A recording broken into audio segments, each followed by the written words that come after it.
अस्सलाम वालेकुम, मैं हूं तला उस्मान और आप देख रहे हैं तला उस्मान फूड सीक्रेट। तो दोस्तों, उम्मीद है कि आप सब खैरियत से होंगे।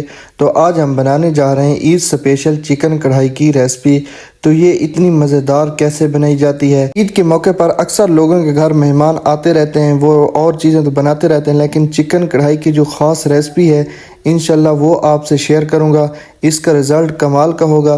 तो आपने इस वीडियो को मुकम्मल देखना है। तो हम वीडियो शुरू करेंगे। अगर वीडियो शुरू करने से पहले आप हमारे चैनल पर नए हैं तो हमारे चैनल को सब्सक्राइब कर लें। तो हम वीडियो शुरू करते हैं। बिस्मिल्लाहिर्रहमानिर्रहीम। सबसे पहले हमने चिकन कढ़ाई के लिए 1 किलो गोश्त का लेना है, 1 किलो चिकन का। इसके जो पीस है वो हमने छोटे नहीं करवाने, थोड़े से बड़े साइज के रखवाने हैं। तो हम सबसे पहले ये काम करेंगे कि इसके लिए चिकन के लिए हम मिसाला बनाएंगे। तो मिसाला बनाने के लिए हम सबसे पहले जायफल और जरवत्री का पाउडर शामिल कर देंगे, और इसके बाद हमारे पास ज़ीरा है तो ये 1 टेबल स्पून ये शामिल कर देंगे, 1 टेबल स्पून धनिया शामिल कर देंगे, और नमक आप अपने हिसाब से ज़्यादा या कम इसमें शामिल कर सकते हैं। तो इसके बाद ये हमारे पास है काली मिर्च का पाउडर, 1 चम्मच इसका शामिल कर देंगे, और हल्दी हाफ टी स्पून शामिल कर देंगे, 1 चम्मच भरकर कुटी हुई लाल मिर्च शामिल कर देंगे।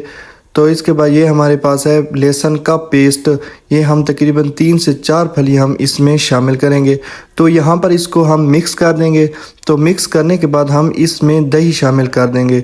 तो दही की मिकदार तकरीबन 1 आधे कप के बराबर है, यानी कि तकरीबन 5 से 4 चम्मच के बराबर वो इसमें शामिल कर देंगे, ताकि दही हमारी जितनी ज़्यादा होगी उतनी ही इसकी ग्रेवी ज़्यादा बनेगी। तो हम इसमें 1 लीमू की रस शामिल कर देंगे। तो इसके बाद हमारे पास है चिल्ली सॉस, तकरीबन आधा चम्मच इसका शामिल कर देंगे, और आधा चम्मच हम इसमें सोया सॉस का शामिल कर देंगे। 2 चुटकी हम इसमें जर्दा कलर शामिल करेंगे। इससे क्या होगा, चिकन का कलर बहुत ही खूबसूरत आएगा। यहाँ पर इसको हम कर देंगे मिक्स करने के बाद इसका आप कलर देखेंगे कितना खूबसूरत आया है। तो माशाल्लाह देखें कितना खूबसूरत कलर आया। जब ये चिकन को लगेगा तो और ख़ूबसूरत लगेगा। तो यहाँ पर हम मैरिनेट करने के लिए यहाँ पर जो हमने मिसाला बनाया ये चिकन के ऊपर लगा देंगे, और अच्छी तरह लगा के इसको हमने कम से कम 2 घंटे के लिए रेस्ट देना है। 2 घंटे के रेस्ट देने के बाद आप इसका जायका देखेंगे, इसके अंदर तक जायका पहुँच जाएगा मिसाले का, तो बहुत ही अच्छा टेस्ट होगा। तो आपने इसको कम से कम 2 घंटे के लिए सटे देना है। तो इसकी दूसरी तरफ हम चिकन के लिए मिसाला बनाएंगे। तो मिसाला बनाने के लिए हम अर्जेंट काम कर रहे हैं। तो अर्जेंट आप कढ़ाई कैसे बना सकते हैं। सबसे पहले एक चॉपर में हम 2 मीडियम साइज़ के टमाटर शामिल कर देंगे, और इसके बाद तकरीबन 1 बारीक कटा हुआ प्याज शामिल कर देंगे, उसको हम कर देंगे चॉप। तो यहाँ पर एक कढ़ाई में हम सबसे पहले घी शामिल करेंगे। तो जब घी गर्म हो जाए तो हम इसमें मिसाला जात शामिल कर रहे हैं। तो ये शामिल करने के बाद हम इसको थोड़ा सा फ्राई करेंगे इन मिसालों को। तो जब फ्राई करेंगे तो इसकी खुशबू आप तक आना शुरू हो जाएगी। तो उसके बाद हम इसमें लहसुन शामिल कर देंगे। तो लहसुन की 1 चम्मच हम इसमें शामिल कर रहे हैं। तो इसकी पेस्ट हम शामिल करेंगे। तो यहाँ पर हम लहसुन और मिसालों को अच्छी तरह फ्राई करेंगे। तो जब ये फ्राई हो जाएंगे तब इसमें हम पेस्ट शामिल कर देंगे जो हमने प्याज और टमाटर की बनाई थी। तो इससे क्या होगा कि आपकी ग्रेवी भी अच्छी बनेगी, और आपकी जो कढ़ाई है वो भी जल्दी बन जाएगी। तो अब हम इसको अच्छी तरह गालेंगे टमाटर और प्याज़ों को।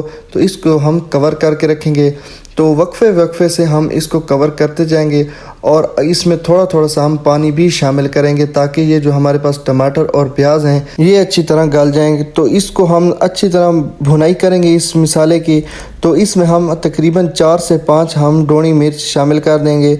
तो इसके बाद हम इसको दोबारा कवर कर देंगे 20 मिनट के लिए। तो 20 मिनट के बाद देखते हैं हमारे जो टमाटर हैं वो अच्छी तरह गल चुके हैं। तो अब हमने करना क्या, इसमें हमने मैरिनेट किया हुआ चिकन शामिल कर देंगे। तो तकरीबन इसको हमने 2 घंटे के लिए सटे दिया है। तो 2 घंटे सटे देने के बाद जो चिकन का टेस्ट होगा वो लाजवाब ही होगा।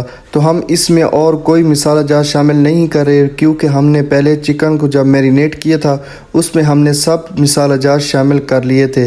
तो अब हम इसको कवर करेंगे। तो 20 मिनट के लिए हम इसे कवर करेंगे। तो 20 मिनट के बाद आप रिज़ल्ट देखें, चिकन माशाल्लाह अच्छी तरह तकरीबन हमारा जो चिकन है वो गल चुका है। तो मज़ीद इसको हम 15-20 मिनट के लिए हल्की हल्की आंच पे इसे खड़ा कर देंगे।